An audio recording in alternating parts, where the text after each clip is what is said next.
السلام عليكم ورحمة الله وبركاته.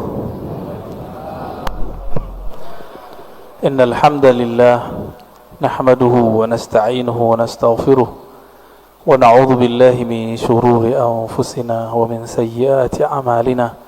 من يهده الله فلا مضل له ومن يضلل فلا هادي له. أما بعد، اللهم صل على سيدنا محمد النور الذات وسر السار في جميع الأسماء والصفات وعلى آله وأصحابه ولبيته وذريته أجمعين. اللهم صل على سيدنا محمد الفاتح لما أغلق والخاتم لما سبق ناصر الحق بالحق والهادي إلى صراطك المستقيم وعلى آله حق قدره ومقداره العظيم. اللهم بك أسبحنا بك أمسينا بك نحيا بك نموت وإليك النشور. Bapak, Ibu, Saudara mekana Allah, alhamdulillah kita masih dapat menikmati masjid. Nabi mengatakan, jika engkau melihat ada orang memakmurkan masjid, falyashhad lahu bil iman, maka bersaksilah bahwa dia adalah orang yang beriman. Ini bukan insya Allah lagi, ini udah pasti. Dan perbedaan utama antara munafik dengan mukmin adalah berjamaah di subuh hari. Dan kita Allah bangunkan. Siapa yang membangunkan kita? Allah. Kita membaca Alhamdulillahillazi ahyana. Alhamdulillahillazi ahyana, kalau diartikan secara harfiah, terima kasih wahai yang mengembalikan hidup kami. Kalau kita nggak dikembalikan Pak hidupnya, ya, ada yang mati ya disebut orang COVID kayak jantung apa, itu nama aja. Tapi sebenarnya itu adalah kudrah iradah Allah yang berlaku. Bapak Ibu Saudara makan Allah, tema kita tentang Nur Muhammad ya. Nur Muhammad sallallahu alaihi wasallam, salah satu tema yang hari ini banyak orang menganggapnya bid'ah.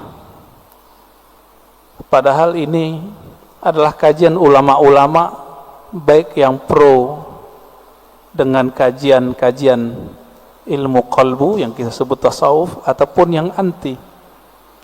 Baik ulama yang disebut salafi ataupun asy'ari sufi. Sebagai contoh, Imam Ibnu Qayyim tidak keberatan menyebut istilah ini dengan Nur Muhammad sallallahu alaihi wasallam. Apalagi Imam Ghazali, apalagi Imam Ibnu Athaillah Sakandari pengarang Hikam, apalagi imam-imam sebelumnya. Ada seorang imam yang lebih awal semasa dengan Bukhari dan Muslim, bernama Al-Imam Al-Hafiz Al-Hakim At-Tirmidzi. Jadi ada dua Tirmizi. Imam Tirmizi pengarang Sunan Tirmizi. Sunan Tirmizi itu nama asli kitabnya Al-Jami' As-Sahih, kumpulan hadis sahih menurut Imam Tirmizi. Tapi nama kecil beliau ya Abu Isa, nama kunyahnya, panggilannya. Ada Tirmizi kedua, ahli hadis, ahli qalbu, bernama Al-Hakim At-Tirmizi. Sekampung semua mereka. Beliaulah yang mengemukakan istilah ini di kalangan ahli hadis. Istilah Nur Muhammad sallallahu alaihi wasallam.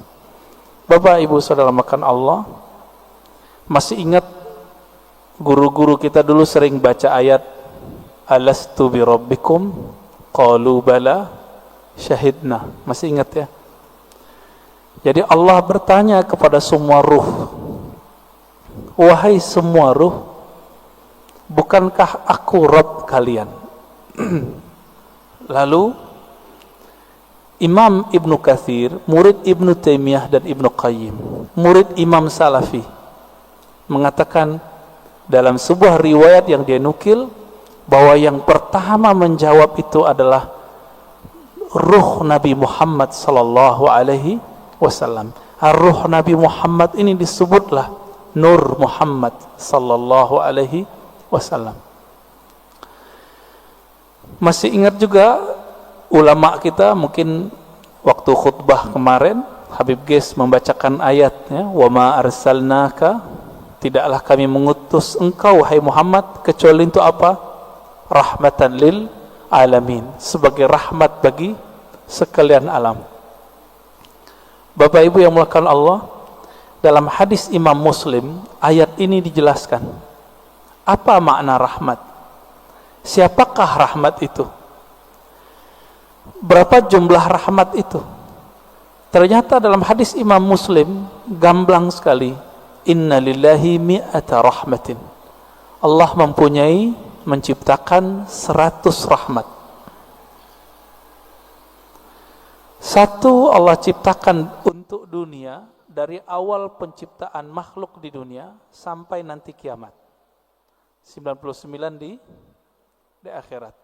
Inilah makna hadis Nabi. Beliau mengatakan setiap nabi ada punya doa mustajab. Tetapi aku, kata beliau, khaba'tu, aku menyimpan dan menginvestasikan doaku supaya tidak dikabulkan di sini, tapi dikabulkan nanti di sana, di akhirat. Nabi Muhammad yang disebut rahmat bagi alam semesta, ternyata pancarannya bisa 100. Tadi hadisnya berapa? Sesungguhnya Allah menciptakan rahmat 100 macam rahmat. Jadi dari dulu sebelum Nabi Adam dicipta, langit bumi dibuat, itu baru satu rahmat sampai kiamat. Suatu kali Nabi Adam duduk sendiri kesepian, Pak. Kesepian, ketiduran. Bangun tidur, karena Allah Maha tahu isi hati hambanya, kekasihnya, Allah kirimlah, Allah ciptakanlah dari dirinya sendiri tulang rusuk, terciptalah Sayyidah Hawa. Kita sebut Siti Hawa. Langsung mau dipegang-pegang itu sama Nabi Adam, tapi belum bayar mahar. Karena itu alam surga, maka di surga yang paling berharga bukan emas, tapi mengirim salam kepada kunci surga. Siapa yang pegang kunci surga? Nabi SAW mengatakan, tidaklah dibuka, la yuftah babul jannah ala ahadin min qabli, tidak pernah dibuka pintu surga kepada siapapun sebelumku, termasuk Nabi Adam. Bahkan sebelum Nabi Adam dicipta, jika belum ada Nabi Muhammad namanya disebut, itu nggak bisa dibuka. Akhirnya Nabi Adam melihat ke atas, Jannatul Firdaus itu di samping Sidratul Muntaha, luasnya tak terhingga. Dipandang ke langit, langit aras. Jadi langit itu ada dua, Pak. Ada langit yang di atas bumi, ada langit arash, disebut Illiyin. Baru dengar ya? Ada langit lagi di atas itu. Itulah makom para nabi-nabi nanti di sana. Ketika Nabi Adam memandang ke arash, terlihatlah di singgasana arash itu. Jadi arash itu artinya singgasana, istana. Terlihat di situ nama La ilaha illallah Muhammadur Rasulullah. Maka Nabi Adam ketika ditanya oleh Allah, mana maharmu wahai Adam? Beliau bersalawat kepada yang ada namanya, Allahumma salli ala Muhammad, atau di riwayat lain sallallahu ala Ahmad. Allahumma salli ala Ahmad, karena belum lahir fisiknya disebut Ahmad. Lalu dikatakan dalam riwayat Imam Tirmizi, Imam Al-Hakim Imam Al-Hakim An-Naisaburi dalam kitabnya Al-Musadrak, dan menurut beliau hadis ini sahih. Apa kata beliau? Allah bertanya kepada Nabi Adam, sedangkan Allah tanpa nanya sebenarnya sudah tahu. Ini hanya dialog antara hamba dengan Allah Subhanahu wa taala. Apa kata Allah? Hei Adam, kenapa kamu bisa bersalawat kepada Muhammad? kamu tahu dari mana Muhammad? Jawaban Nabi Adam, ya Rabb, ketika aku memandang ke langit arasmu, aku memandang di situ ada nama Muhammad setelah namamu. Maka aku pastikan, aku yakini, pasti itu orang lebih mulia dariku. Lalu aku bersolawat kepadanya. Jadi lebih tua Nabi Adam atau Nabi Muhammad? Kira-kira lebih tua mana, Pak? Secara biologis tua Nabi Adam, tapi secara nur lebih tua Nabi Muhammad sallallahu alaihi wasallam. Lalu Allah mengatakan, "Laula Muhammad ma khalaqtuka ya Adam." Kalau bukan karena Muhammad itu, wahai Adam, aku tidak pernah ciptakan engkau. Nah, inilah makna karena Nabi Muhammad, Nabi Adam dapat rahmat.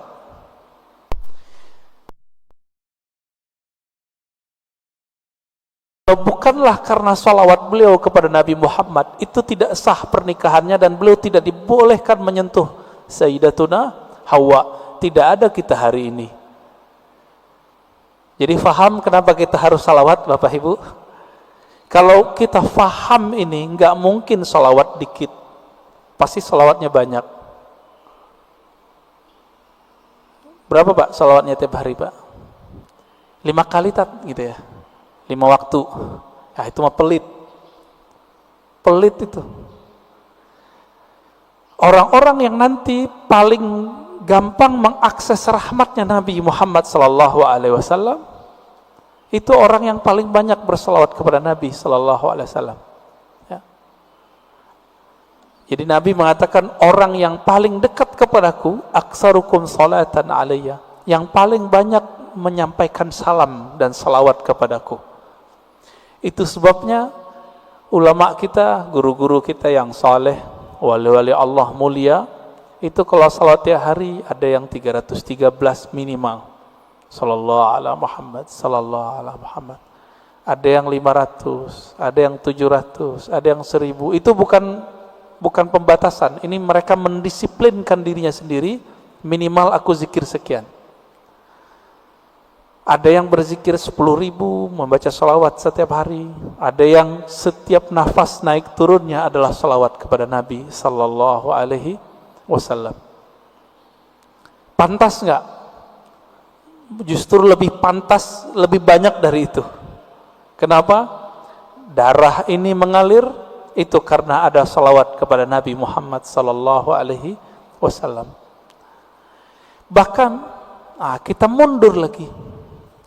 Suatu kali Nabi sallallahu alaihi wasallam menyebutkan dalam hadis Imam Al-Hakim At-Tirmizi, ketika orang menganggap Adam lah orang pertama, maka Nabi tegur orang-orang itu dengan hadis yang diringkas oleh Imam Al-Hakim At-Tirmizi dan Imam Al-Hakim, kemudian juga Imam Abu Nuaim dan lain-lain ya. Yang riwayat ini kita pakai riwayat Al-Hakim An-Naisaburi, bukan At-Tirmizi. Apa kata beliau?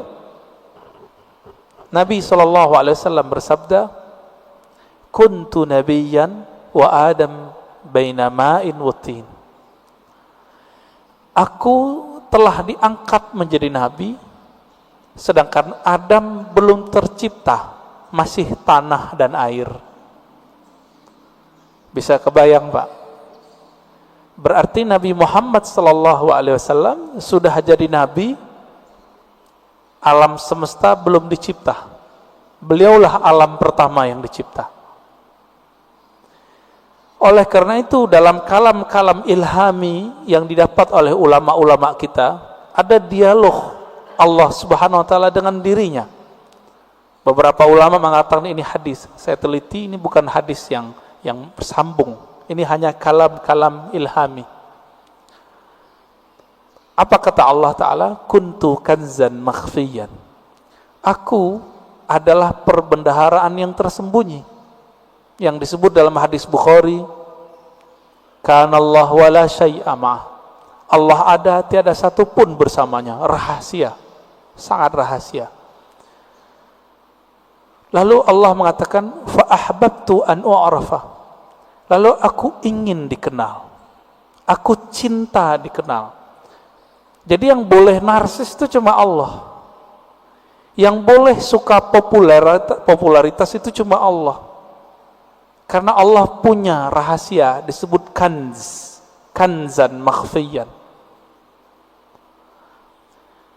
Aku ingin dikenal, fa khalaqtul khalqa, aku ciptakanlah makhluk. Siapa makhluk pertama? Allah ciptakanlah apa yang kita sebut dengan tiupan pertamanya. Allah meniup. Ini jangan salah faham. Ini contoh ayatnya. Fanafakhtu fihi min ruhi. Aku tiupkan dari rohku. Allah menyebut zatnya, rohnya. Maka Allah menamakan zatnya dengan roh, ruh. Hembusannya itu menjadilah apa yang kita sebut sekarang dengan Nur Muhammad sallallahu alaihi wasallam. Tapi sebelum Nur Muhammad, Allah itu mengenalkan dirinya bahwa dialah Ahad. Qul huwallahu ahad. Jadi hadis kalam ilhami tadi semuanya ada di surat Al-Ikhlas ketika Allah mengatakan Qul huwa. Kenapa bukan Allah dulu tapi huwa dulu? Dalam tradisi bahasa Arab, kata yang zahir mesti lebih awal daripada kata ganti. Huwa artinya dia.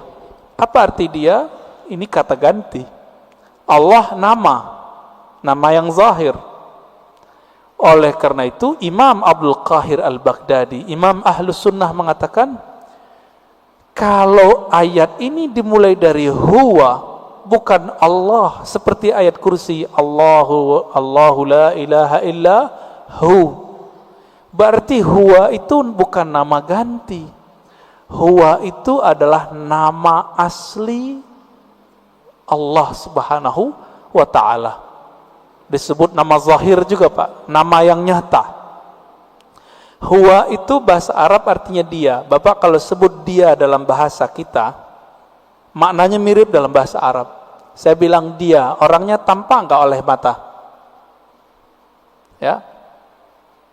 Tadi saya ngobrol sama beliau nih. Kita cerita tentang Habib Qais, beliau khutbah. Kelihatan enggak sekarang orangnya? Enggak, berarti tidak terlihat oleh fisik. Maksud dari kata dia, Allah itu tidak bisa dicapai oleh pandangan fisik, pendengaran fisik, semua yang berkaitan dengan indrawi. Itulah makna huwa.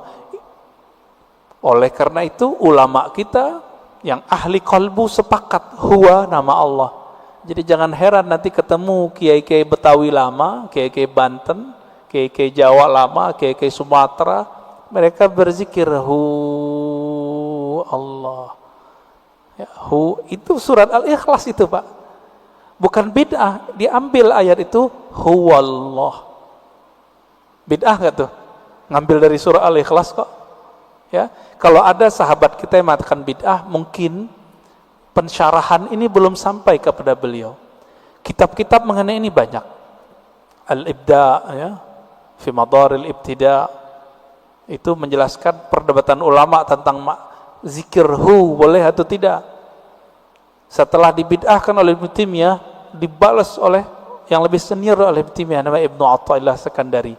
Finalnya itu boleh, bahkan disyariatkan, masyru', begitu bahasa Arabnya. Jadi jangan terjebak di situ. Huwa itulah yang disebut kanzan makhfiyan, perbendaharaan yang tersembunyi. Coba lihat Bapak Saudara makan Allah. Allah itu dalam surat Taha berkata kepada Sayyidina Musa, "Hei Musa, innani anallah." Masih ingat? Ayat 14. Surat 20 ayat 14. Innani anallah. Sesungguhnya akulah Allah. Berarti Allah menyebut di sini nama zatnya dengan ana. Sesungguhnya akulah Allah. Maka Nabi Musa diperkenalkan oleh Allah dengan nama yang baru, Allah. Itu sebabnya orang-orang Yahudi memanggil Allah itu dengan panggilan El. Allah itu bahasa Arab, Pak. Dalam bahasa Ibrani, El. Siapa yang menjelaskan ini? Ada tokoh orientalis dari Australia, tetangga kita. Namanya Arthur Jeffrey. Bisa 19 bahasa, Pak. Tapi sampai mati dia nggak percaya Quran dari Allah. Meneliti Quran, meneliti hadis, tapi nggak percaya bahwa Al-Quran dari Allah. Emang hidayah itu nggak masuk ke akal, hidayah itu masuk ke kolbu. Jadi kalau Bapak ngaji, diakal-akali, itu dalam pikirannya nolak terus tuh apa yang saya katakan dari awal sampai sekarang. Maka kalau ngaji, jadikan akal itu tunduk kepada kolbu. Kolbu itu mainnya dengan rasa. Rasa yang dipakai oleh kolbu berbeda dengan rasionalitas yang dipakai oleh akal. Banyak ya. Teman kita nggak pernah merasakan khusyuk, dia bilang mustahil khusyuk. Dia nggak pernah coba, dia bilang nggak ada. Ya, sama kayak orang nggak menikah, nggak tahu nikmatnya malam pertama, dia bilang nggak ada tuh nikmatnya nikah. Mirip-mirip begitulah kira-kira. Bapak Ibu Saudara makan Allah. Jadi ketika disebut huwa Allah, huwa itu adalah perbendaharaan yang tersembunyi. Lalu Allah mengenalkan dirinya menjadi Allah. Nah, proses dari huwa ke Allah ini panjang.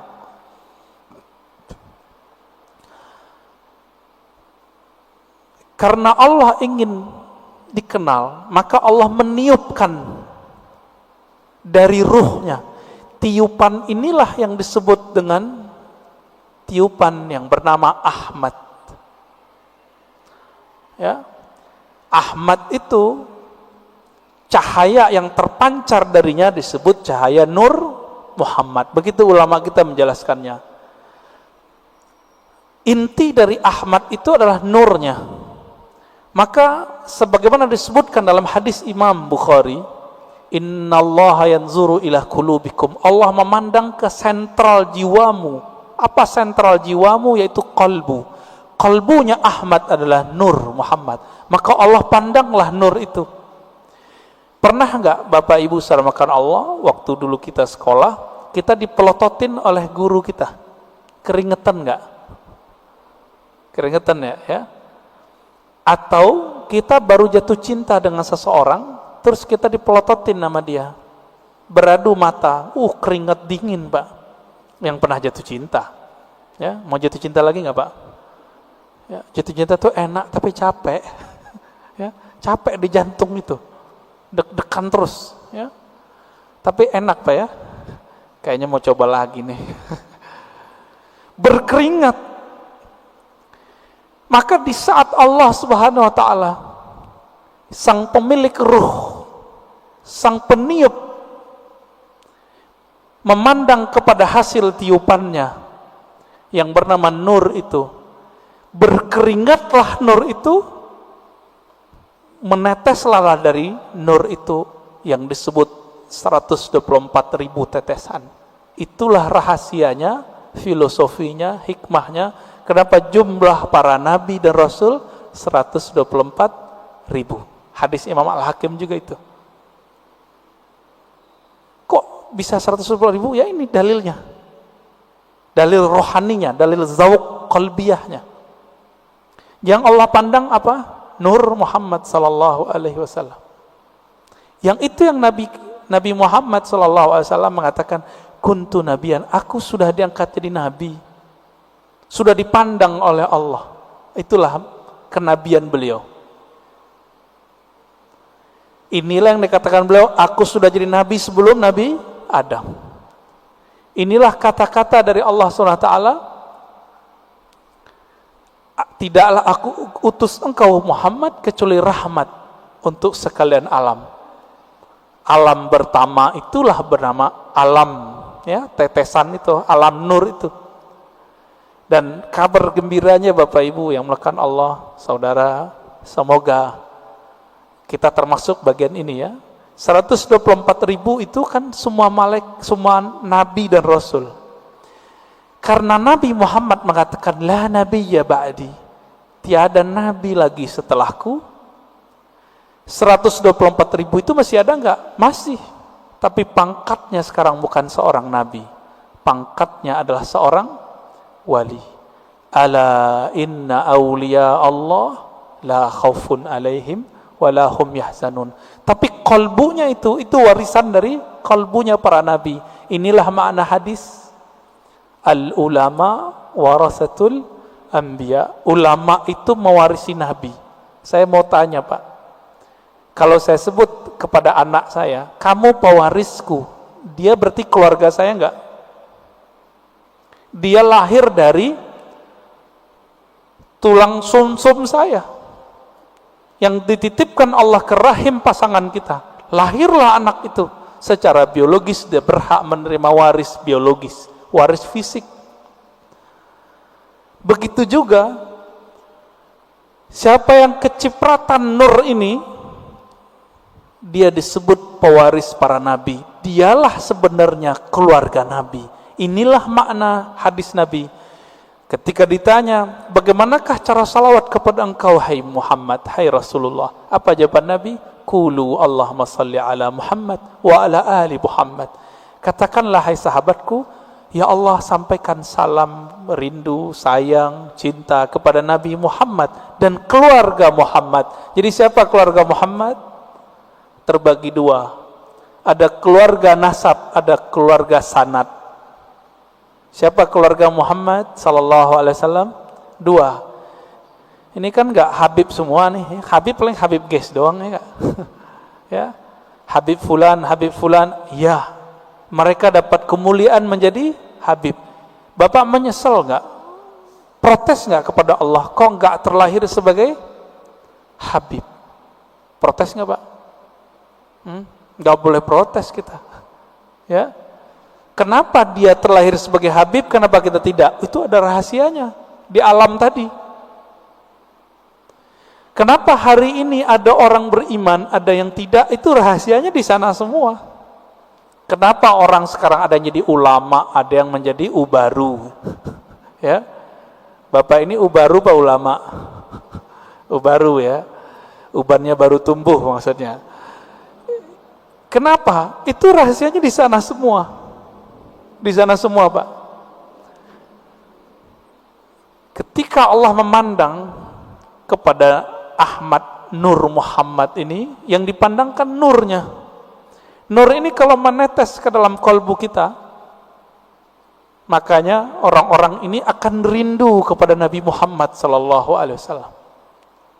Akan rindu kepada yang meniupkan roh Nabi Muhammad sallallahu alaihi wasallam. Kerinduan ini yang tak terhingga, ya, nggak ada habis-habisnya itu. Inilah makna dari surat Zariyat, wa ma khalaqtul jinna wal insa illa liya'budun. Biasa orang terjemahkan nggak ada efeknya Pak. Apa terjemahan biasa? Tiadalah aku ciptakan jin dan manusia kecuali untuk menyembahku. Wah, itu mah biasa terjemahannya. Kita terusin. Menyembah itu artinya menjadikan diri kita budaknya. Menjadikan diri kita manut kepadanya. Bapak, maukah mengikuti seseorang yang kita nggak kenal dia? Mau nggak? Mau nggak? Nggak mau. Kenapa kita nggak mau? Ya, gue nggak kenal, ngapain ikut kan gitu. Yang saya ikuti, yang saya kenal bahwa dia mempunyai wibawa kepemimpinan, wibawa apa tertentu lah. Kalau nggak kenal, untuk apa? Maka makna liya'budun, tidak aku ciptakan jin dan manusia kecuali untuk menyembahku. Ibnu Abbas, ini saya sering sampaikan, mengatakan ya'budun artinya mengenal aku. tidaklah aku ciptakan engkau jin dan manusia kecuali untuk mengenal aku. Orang kalau kenal Nabi Muhammad baru mencintai Nabi Muhammad. Orang kalau kenal Rabbu Muhammad, pencipta Nabi Muhammad, baru menyembah Allah Subhanahu wa ta'ala. Kita karena memandang kekasih kita, pasangan kita, kita jatuh cinta kepadanya, lalu kita siap bersamanya, kita siap menghabiskan apa yang kita punya untuknya. Ini enggak kenal Allah, pantas susah tahajud. Enggak kenal Allah, pantas susah baca Quran. Enggak kenal yang nurunin Quran, gimana menikmati surat cinta dari Allah? Setiap Allah mengatakan, ya ayyuhallazina amanu, itu panggilan cinta, Pak. Hei orang-orang yang percaya kepadaku. Itu panggilan cinta itu. Ini tanya nih bapak-bapak yang dulu belum ketemu handphone, jatuh cinta dulu, kirim surat sama kekasih. Gimana, Pak? Surat, baca suratnya gemetar enggak? Gemetar. Ibu-ibu tanya di belakang, dapat surat cinta pertama bisa nangis loh. Disimpan rapi-rapi di lemari. Kalau supaya enggak ketahuan sama orang tua, disimpan ya di bagian tertentu. Enggak bisa juga, kata ustadz kita, disimpan di hati, ustadz. Ya, begitu. Kalau kita bisa menghargai surat cinta dari kekasih fisik, kekasih biologis, sedemikian rupa, kenapa tidak bisa menghargai surat cinta ini melebihi itu? Ini kan aneh. Berarti nggak kenal kepada yang mengirim surat cinta. Karena tidak kenal, apa yang terjadi? Kita meremehkan surat itu. Bapak Ibu Saudara makan Allah, ini baru sekelumit kita cerita tentang Nur Muhammad sallallahu alaihi wasallam. Nah, Bapak itu dapat tuh pancarannya, makanya bisa sholat subuh di sini, mau bangun, dapat kepercik, Pak. Cuma kepercik bagian keberapa saya nggak tahu. Itu yang ahli Nabi Muhammad dan pewaris Nabi Muhammad yang paling utuh, yang disebut Al-Imam Al-Mahdi. Hanya beliau berdua lah yang mengerti. Ini nih kita pancaran keberapa ini? Kalau emang ada, kalau enggak zombie, Pak. Zombie, Bapak tahu zombie? Nah, ini yang disebut khawarij di zaman Rasulullah. Dia sholat sama kita tapi ganasnya bukan main. Ya, beda sama dia kafir. Ya, beda dengan amalannya musyrik. Berpakaian agama, tapi Nabi mengatakan Al-Quran yang dia baca tidak tembus sampai ke dadanya. Gak dapat nur deh. Gak dapat nur. Maka dulu guru kita mengatakan orang-orang yang gak dapat nur ini la naura fi wajhi, di wajahnya tidak ada ketenangan. Maka inilah, ini penutup untuk pengantar dari Nur Muhammad sallallahu alaihi wasallam. Nabi berdoa. Dalam hadis Imam Muslim itu dibaca ketika mau berangkat dari masjid, dari rumah ke masjid, atau dibaca saat sujud salat sunat. Allahumma ja'al fi qalbi nura. Ya Allah, tumpahkanlah nurmu ke dalam kalbuku. Wa fi sam'i nura, ke dalam pandanganku. Wa fi pendengaranku, ya, basari, pandanganku. Dagingku, tulangku, darahku, di depanku, di belakangku, kanan kiriku, atasku, dan bawahku. Artinya kelilingilah kami dengan nur. Amalkan itu, Pak, nggak usah pakai bahasa Arab. Kalau hafal bahasa Arab, alhamdulillah. Ketika berangkat dari rumah ke masjid, mau pakai motor, mau jalan kaki, lebih afdol kalau masih di komplek ini jalan kaki. Karena setiap langkah itu bumi ngomong. Cuma Bapak kan nggak dengar. Kalau Bapak dengar nggak jadi berangkat ke masjid, dikira hantu. Apa kata si bumi? Si tanah ini mengatakan ke tanah di sampingnya, saksikan wahai tanah di sampingku, aku sedang diinjak oleh orang punya nur. Dan ini dikatakan dalam banyak hadis Nabi SAW. Aku diinjak oleh orang yang berzikir kepada Allah, yang ingin berangkat ke masjid-masjid Allah Subhanahu wa ta'ala. beruntunglah rumah yang dijadikan masjid Allah, beruntunglah tanah-tanah yang diinjak oleh orang-orang yang menjadi hamba Allah. Mari kenal Allah, karena itulah inti pewaris dari Nur Muhammad sallallahu alaihi wasallam. Udah 40 menit, Ustaz. Udah, tadi dipesenin belum 40 menit ya. Tafadhal.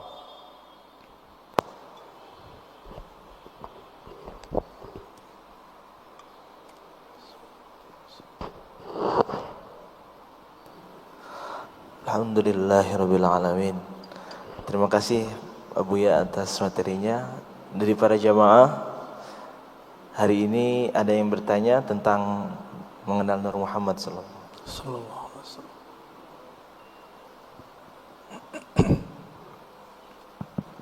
Bismillahirrahmanirrahim. Assalamualaikum warahmatullahi wabarakatuh. Waalaikumsalam warahmatullahi wabarakatuh.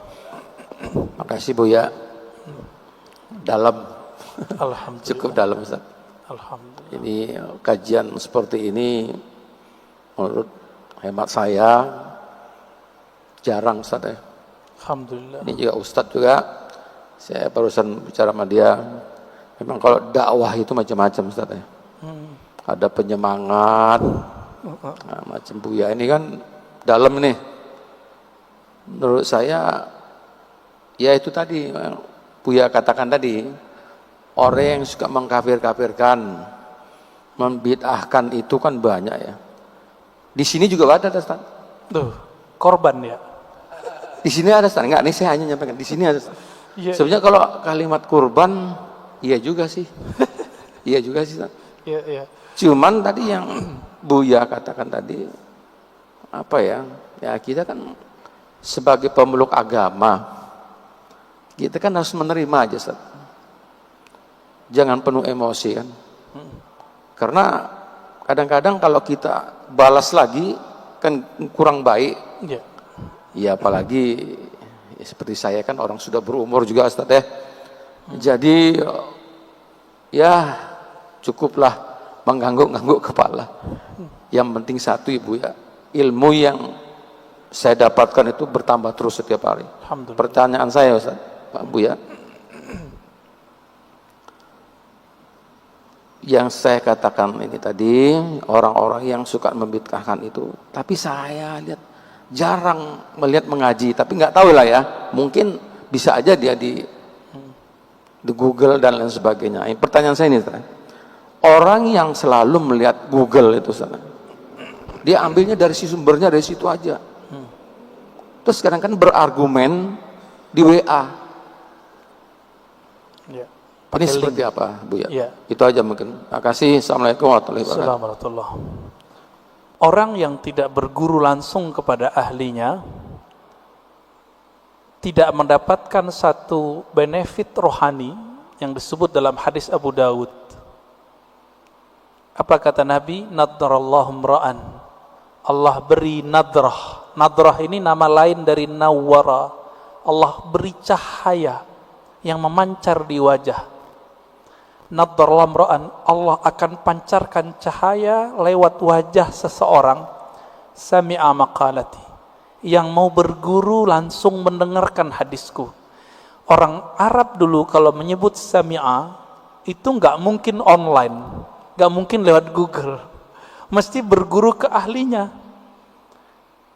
Nggak mungkin. Kenapa? Dulu disebut sama pasti hadir.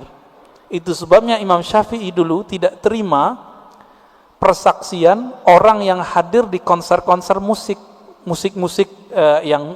yang musiknya ada kefasikan.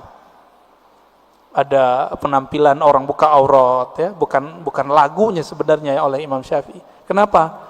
Sami'ah, begitu kalimatnya, karena dia hadir mendengar itu dulu nggak mungkin lewat MP3.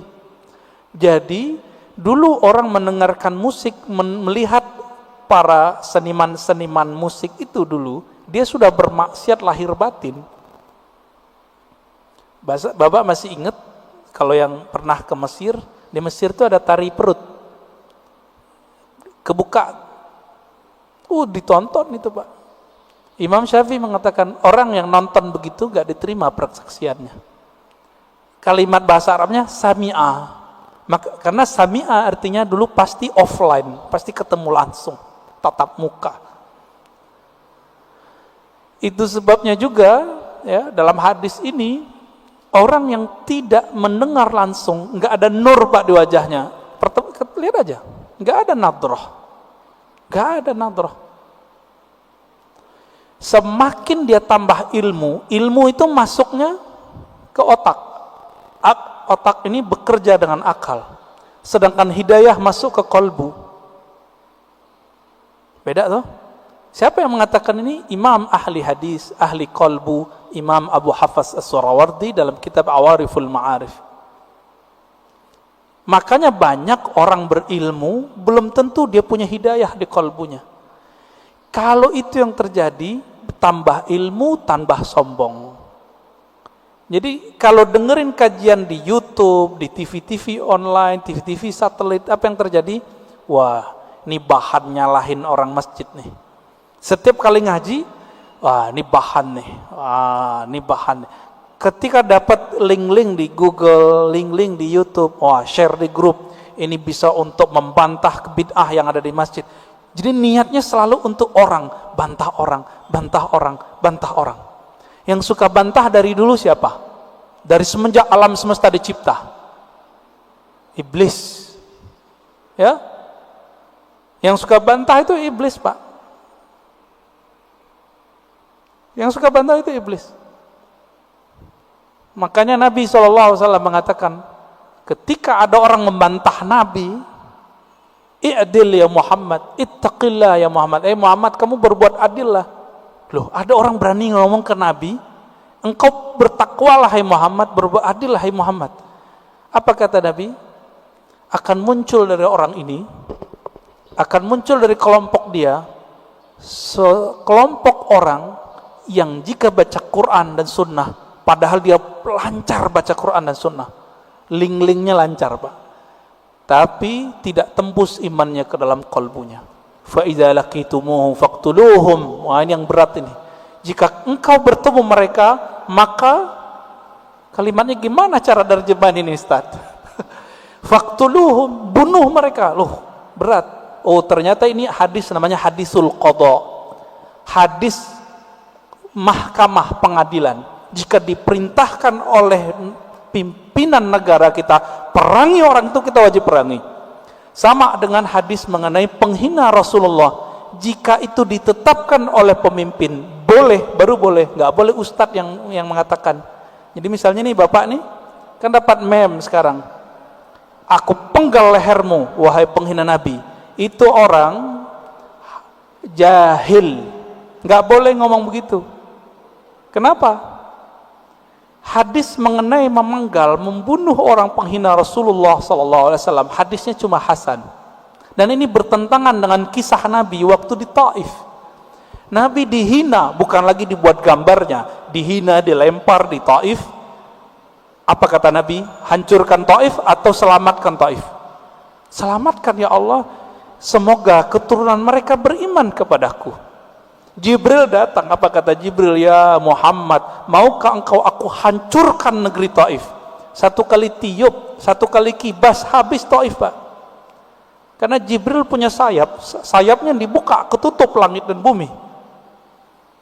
Tinggal dikibas. Tapi Nabi Muhammad bilang apa? Di sini saya tahu, tambah mengenal sosok Nabi Muhammad, ternyata beliau lebih berkualitas tinggi dibandingkan Jibril. Apa kata Nabi Muhammad? La ya Jibril, enggak boleh ya Jibril. Kenapa? Nabi Muhammad itu induk alam semesta. Karena beliaulah Adam ada, alam ini ada. Kalau seorang ibu, maukah anaknya dibunuh? Maukah Pak? Anaknya dibunuh? Enggak mau. Nabi meskipun melihat anak-anak rohaninya ini, pancaran-pancaran dari dirinya ini, belum kenal dia, beliau enggak bilang hancurkan ya Allah, enggak. Itulah orang tua sejati, orang tua rohani Nabi Muhammad SAW. Ya, Jibril nggak sabar Pak, pantas toh Jibril nggak jadi nabi di sini. Ya, udah mulai faham siapa Nabi Muhammad SAW. Maka saya tanya kepada orang yang ingin manggal pembuat karikatur Nabi, ente jangan kira saya tidak emosi. Saya emosi dengan orang yang buat karikatur Nabi. Bahkan yang bilang orang tua Nabi di neraka aja mau saya bunuh. Tapi kita nggak boleh membunuhnya. Kenapa? Seandainya itu ada di depan Nabi, Nabi tidak akan membunuh mereka. Nabi hanya akan mendoakan mereka. Jadi jangan beragama dengan emosi, dengan hawa, dengan syahwat. Beragamalah dengan nur itu. Saya kalau tiap bahas tentang itu Pak, suara naik. Tapi kolbu bilang turunin lagi, turunin lagi. Ada ustadz bilang orang tua Nabi masuk neraka. Waduh, kebakar kita Pak. Apalagi yang keturunan Rasulullah kayak Habib Ges, Habib Lutfi, Habib. Perasaannya gimana Pak? Kakek ente masuk neraka gitu. Anak neraka, cucu neraka. Kira-kira gimana? Nggak punya perasaan mereka itu. Oh, hadisnya sahih. Iya, ini hadis sahih secara sanad, matannya tidak. Ilmu hadis itu bukan hanya ilmu tahu ini sahih tidak sahih, tapi juga ilmu tentang matannya. Ilmu matan hadis, wajib belajar akidah. Maka ciri-ciri orang yang menyimpang dari ahlus sunnah, membaca hadis tidak dengan kaidah akidah ahlus sunnah, fikih ahlus sunnah, dan ilmu tasawuf ahlus sunnah. Menyimpang dari itu, jadinya kayak mereka itu kurang ajar sama Rasulullah Sallallahu Alaihi Wasallam. Gimana Tad? Udah Tad? Baik. Bismillahirrahmanirrahim. Ustaz, kita tanyakan dari akun YouTube An-Nabawi TV Ustaz. Jadi ada yang menyimak sekitar 70 situs yang nyimak streaming ini. Ada yang bertanya, Buya, bagaimana kiat dan syarat supaya kita mendapatkan syafaat Rasulullah Sallallahu Alaihi Wasallam? Terima kasih Buya atas jawabannya. Assalamualaikum warahmatullahi wabarakatuh. Ya, bagaimana kiat mendapat syafaat Nabi Sallallahu Alaihi Wasallam? Nabi itu syafaatnya macam-macam. Ada syafaat spesial, ada syafaat global.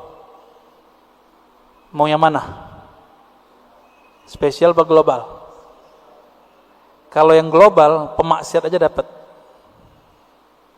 Ada di kolbunya cinta Nabi, dapat Pak. Bahkan orang yang mati belum sempat syahadat, di kolbunya ada ingin mengenal Muhammad sallallahu alaihi wasallam. Waktu sekarat Allah selamatkan dia. Allah selamatkan dia. Cuma kita kan nggak melihat alam rohani. Bapak kalau bisa melihat alam rohani, Bapak bisa lihat tuh orang-orang yang kata kita kafir, tapi sebenarnya dia udah lama mencari tentang sosok Nabi Muhammad. Dia itu Allah selamatkan itu. Ya, ada orang yang pakar di sini, bisa pulang pergi Pak ke alam itu. Cuma kita nggak boleh buka rahasia ini rahasia Allah Subhanahu wa Ta'ala. Itu syafaat yang global. Apa kata Nabi? Syafaati li ahlil kabair min ummati. Hadis ini sahih. Pertolonganku juga didapatkan oleh orang-orang yang bermaksiat, bahkan kabair, dosa terbesar. Sebutkan dosa paling besar Pak di dunia selain syirik, dia dapat. Jadi kalau dosa aja bisa, apalagi cuma beda faham sama kawan, cuma karena beda faham hilang rahmat Allah bagi kita. Ya, langsung jadi ahli nar karena cuma bid'ah.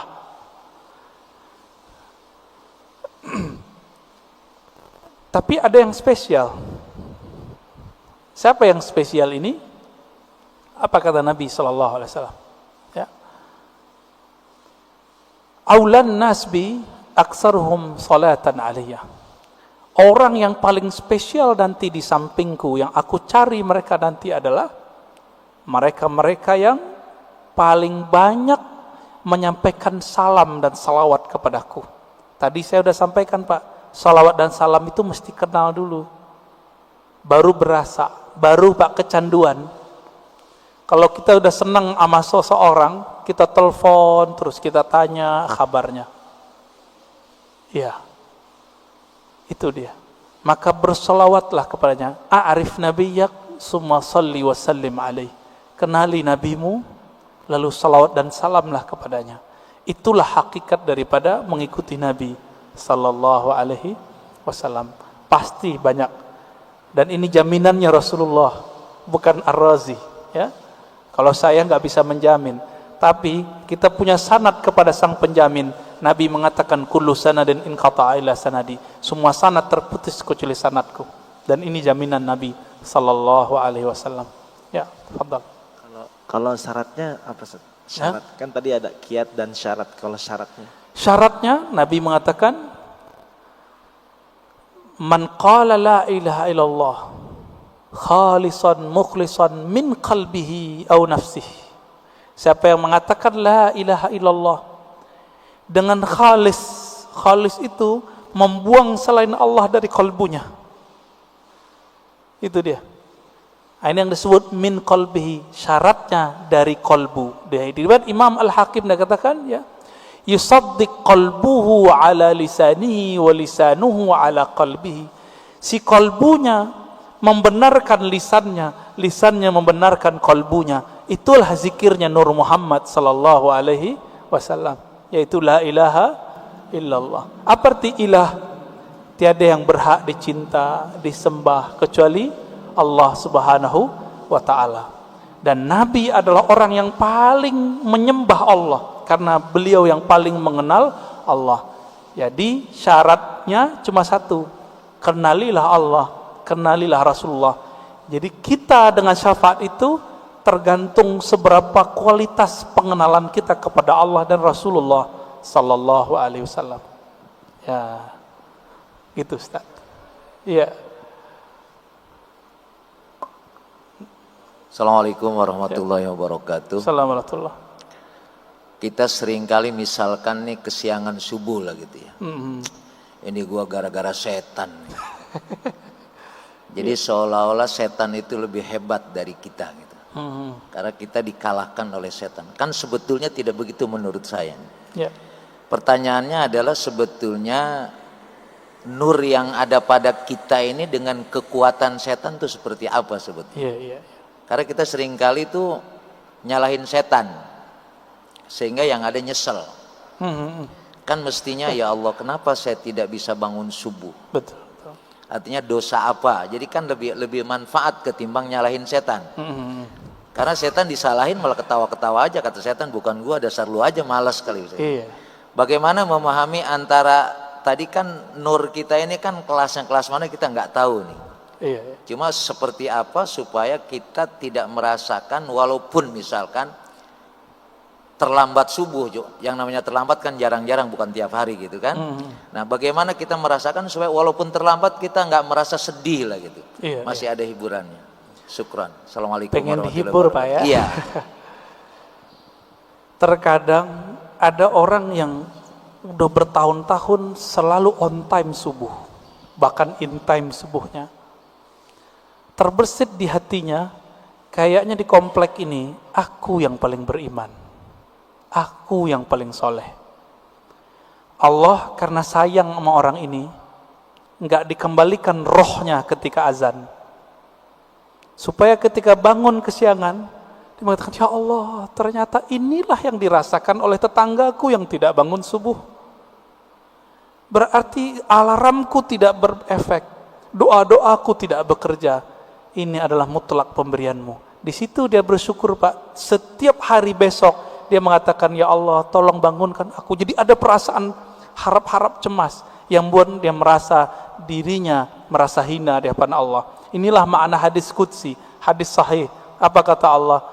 Ya ibadi, fa illam tuznibu.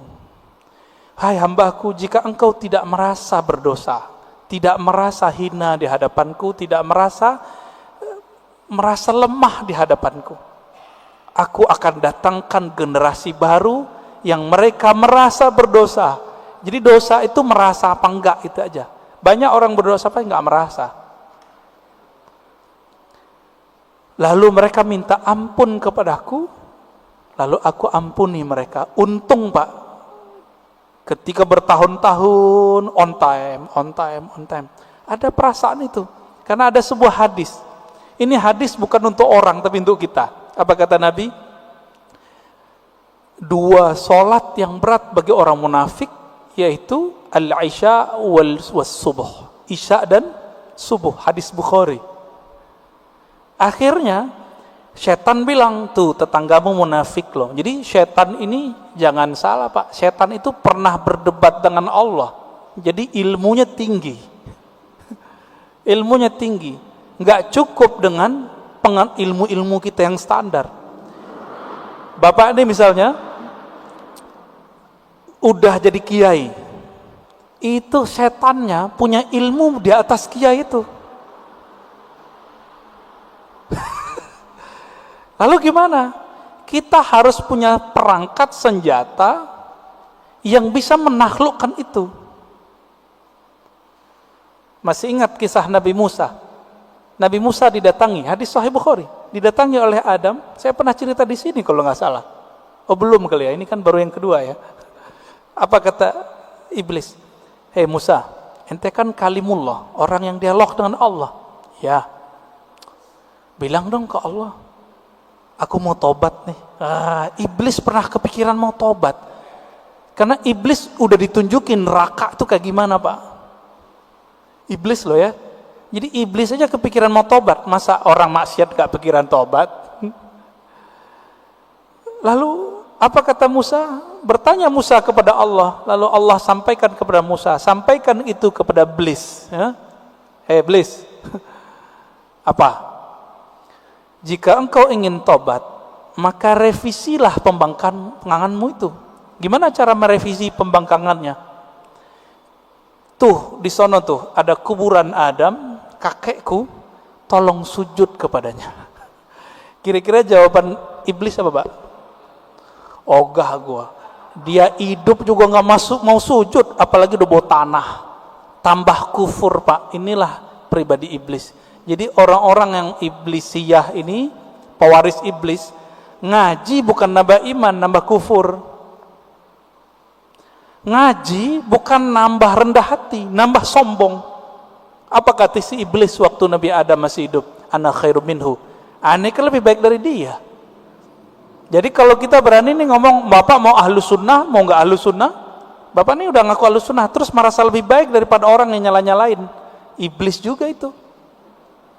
Jadi kita nggak boleh merasa itu meskipun kita benar. Ini yang dimaksud oleh Nabi, siapa yang berdebat meskipun dia tahu dia benar, dia tinggalkan perdebatannya, Allah taruh dia di tengah-tengah surga, wasatil jannah. Tapi dia tahu dia benar, orang ngajak debat dia nggak mau debat. Kalau tadi udah debat duluan, maka Allah taruh dia di tempat paling tinggi, yaitu Firdaus. Kenapa? Karena debat itu adalah karakter iblis yang jahil kepada Allah. Dia memandang Nabi Muhammad Adam, tapi dia tidak kenal nur yang ada di wajah Nabi Adam. Nur apa itu? Nur Muhammad. Tiupan Allahu Ahad itu ada di wajah Nabi Adam. Iblis gak bisa lihat itu alim atau jahil. Yang ini gak akan bisa ditembus oleh iblis Pak. Iblis minta izin kepada Allah, ya Allah tolong izinkan aku mengakses kolbunya manusia. Apa kata Allah? Enggak diizinkan ente. Tapi ente punya cara. Tidak langsung. Caranya apa? Tajri majrad dam. Kamu diizinkan mengakses lewat darah, tapi enggak boleh langsung ke jantung, karena jantung berhubungan dengan kalbu. Tapi karena darah itu nanti mengalir, berputar di dalam kalbu, inilah orang kalau tidak membersihkan kalbunya menjadi kalbu iblis. Itulah yang nanti kalau dibiarkan Pak pribadi ini merasa lebih, nanti lama-lama dia berani nyalain orang, bahkan bunuh orang yang beda sama dia, bahkan ngebom orang yang beda faham sama dia. Nanti di akhir zaman, ini kan akhir zaman sudah, mereka akan menjadi tentara Dajjal. Inilah yang masuk dalam imajinasi para pembuat seniman-seniman itu, jadi zombie. Zombie itu adalah karakter dari atba'ud Dajjal. Nggak ada iman di kalbunya. Hati-hati Pak. Ya, maka pandanglah kalbu itu, bersihkan tiap hari. Jadi kalau mau istighfar nggak hanya istighfar zahir, istighfar kolbu. Kalau kita udah masuk istighfar kolbu, siapa aja ngomong kita dengerin, siapa yang ngajar kita dengerin. Khotibnya nggak menarik, tetap kita doain. Tapi kalau iblis bersarang di kolbu lewat darah itu, karena dia bisa menguasai darah di mata, dia akan bilang, khotib bodoh, gitu Pak. Mulai itu. Walaupun Bapak ini ahlu sunnah aswaja katanya, kolbunya sudah jadi kolbu setan. Jadi jangan heran banyak nanti dai-dai yang katanya berpakaian aswaja ahlu sunnah, tapi kolbunya sudah kolbu iblis. Apalagi yang bukan ahlus sunnah. Semoga Allah melindungi kolbu kita. Amin ya rabbal alamin. Ya. Khalas. Ya. Ya. Nggak tahu nih, terserah Pak Antum aja deh.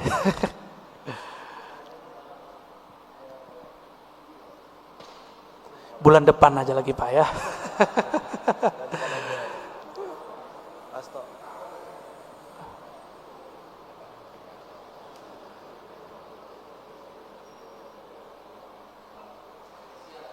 Taib. Ini ashabul yamin ini ya. Orang kanan saya Pak. Nanti Bapak harus pindah ke sini Pak. Ya, Bismillahirrahmanirrahim.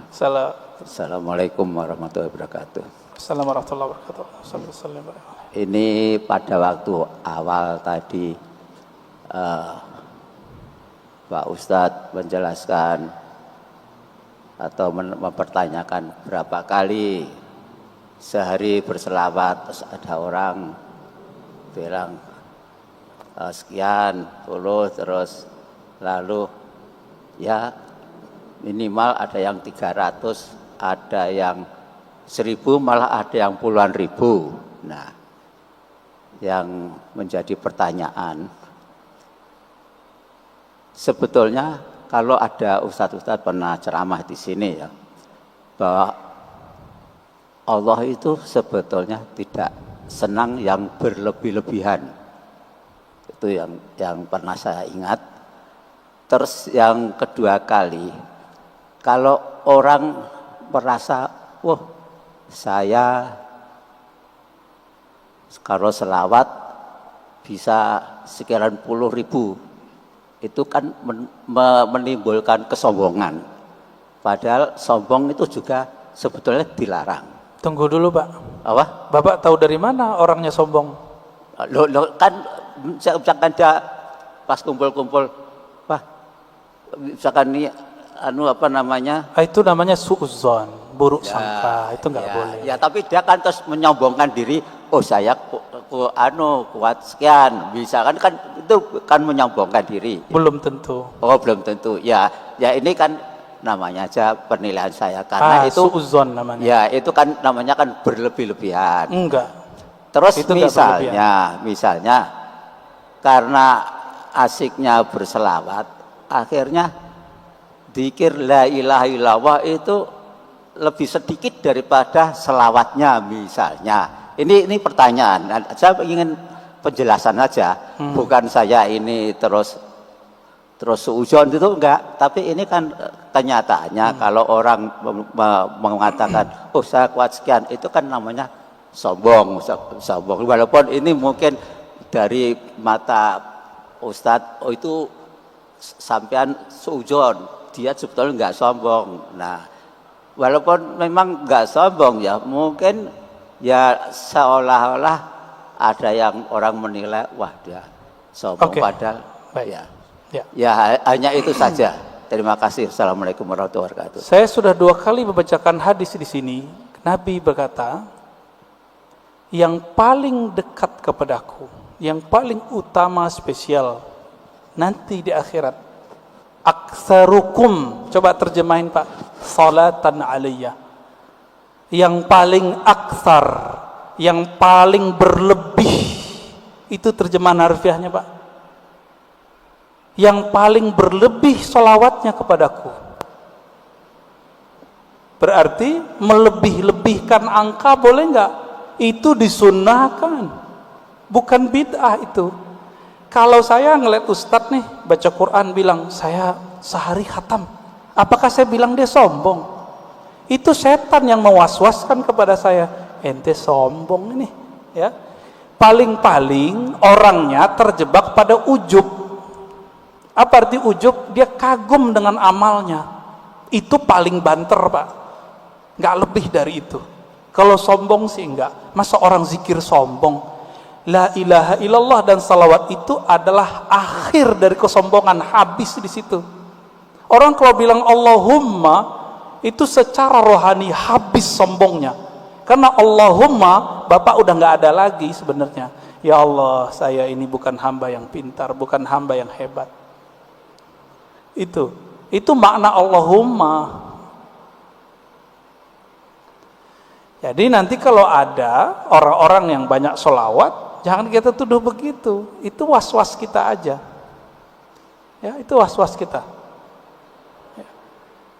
Perasaan kan gitu. Perasaan apa kenyataan itu kan beda. Nah, ini mohon maaf Pak, saya harus koreksi karena ini berbahaya untuk seumur Bapak. Itu nggak boleh ada suuzon lagi. Nggak boleh sama sekali.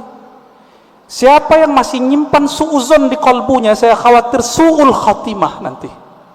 Buruk sangka itu melahirkan su'ul khatimah, Pak. Ini udah rumus. Udah rumus di mana-mana. Kita udah nyaksiin orang-orang yang paling banyak berburuk sangka kepada hamba Allah, itu matinya mati nggak bener. Jadi tolong itu dibuang itu. Ya. Jadi mohon maaf ini harus dikikis habis. Makanya suara saya harus tinggi untuk mengikis Bapak itu, ya. Semoga Bapak tambah rajin salawat, ya, saingin dia, Pak. Nanti Bapak adukan itu ke Rasulullah. Rasulullah, menurut saya ini berlebihan. Nanti dijawab Nabi, Pak. Aulakum, yang paling utama dari kamu adalah yang paling berlebihan itu salawatnya kepadaku. Sampai datanglah Ubay bin Ka'ab kepada Nabi. Apa kata Ubay? Wahai Rasulullah, saya jadikan sholat kepada engkau cukup 1/4 ya. Apa kata Nabi? Ya boleh. Kalau setengah gimana? Boleh. Kalau 2/3 gimana? Bagus. Kalau semua bagaimana? Wah, top, hai Ubay. Apa kata Nabi? Apa kata si Ubay? Dengan demikian wahai Rasulullah, aj'al salati kullaha lak. Aku jadikan salawatmu untukmu semua. Maka amalannya Ubay yang hafiz Quran, setiap nafasnya adalah salawat kepada Nabi sallallahu alaihi wasallam. Berlebihan enggak sahabat Nabi ini? Abu Hurairah zikir 12.000 tiap hari, berlebihan enggak? Dan itu ditulis dalam kitab. Jika itu berlebihan, Abu Hurairah lah yang pertama berlebihan. Ali Zainal Abidin, ya, cucu Rasulullah sallallahu alaihi wasallam, itu salat 1000 rakaat tiap hari. Berlebihan enggak itu? Ya? Utsman bin Affan sehari 8 khatam. Gimana ceritanya tuh? Kita coba sehari paling bisa 2 khatam. Utsman bisa 8 kali khatam. Kecepatan otaknya di atas rata-rata itu, Pak. Coba tanya sama hafiz Quran, dia paling mengerti masalah itu. Cuma hafiz Quran yang mengerti 8 khatam bisa sehari. Saya udah ketemu sama orang begitu, jadi bisa paham. Dibantah sama teman kita waktu itu, Tat, ente berlebihan, sama kayak Bapak ngomong tadi. Bukannya dalam hadis Nabi melarang mengkhatamkan Quran kurang dari 3 hari. Artinya sehari 10 juz, 10 juz, 10 juz, 30 juz. Ini kalau ngomong fikih jadi kenceng lagi nih ya. Tuh pada ketawa tuh, Pak. Apa kata Nabi Shallallahu Alaihi Wasallam? Tidak paham Al-Quran orang yang khatam kurang dari 3 hari. Itu Nabi lagi ngomong sama siapa? Abdullah bin Amr Abdul As, anak muda. Maksudnya ente nggak paham kalau baca lebih banyak dari 10 juz tiap hari, ente gitu. Nabi nggak ngomong ke Utsman. Lebih mulia Utsman atau Abdullah bin Amr? Saya mau tanya, Pak. Utsman. Jadi ketika Nabi ngomong tidak faham Quran, orang yang mengkhatamkan kurang dari 3 hari, itu Nabi berarti nggak ngomong ke Utsman. Karena Utsman nggak mungkin pelaku berlebihan, nggak mungkin. Yang berlebihan yang haram itu adalah orang yang berlebihan dalam berdoa dan berlebihan dalam membelanjakan harta. Itu yang nggak boleh. Dua itu aja Pak. Adapun salawat, zikir, dan Quran, Bapak mau lebih-lebihkan, Allah belum cukup dengan itu. Ya, jadi tolong hati-hati dalam meletakkan persepsi kita. Jangan ditaruh itu sebagai standar kebenaran. Mohon maaf teguran saya begini karena saya sayang Bapak. Ya, saya sayang Bapak dan saya nggak mau Bapak mati husnul khotimah. Karena Bapak sudah rajin sholat subuh. Saya doakan semoga yang hadir, terutama Bapak yang bertanya, tambah cinta Rasulullah, tambah banyak salawat kepada Rasulullah. Allahumma ja'alna minal muhibbin. Ya Allah, jadikan kami orang yang sangat cinta kepada Nabi. Allahumma ja'alna minal muqsirina bi salati ala nabiyika. Ya Allah, jadikan kami orang yang paling banyak bersalawat kepada Nabimu sallallahu alaihi wasallam. Rabbana atina fid dunya hasanah wa fil akhirati hasanah wa qina adzabannar walhamdulillahi rabbil alamin sallallahu alaihi wasallam. Assalamualaikum warahmatullahi wabarakatuh. Waalaikumsalam.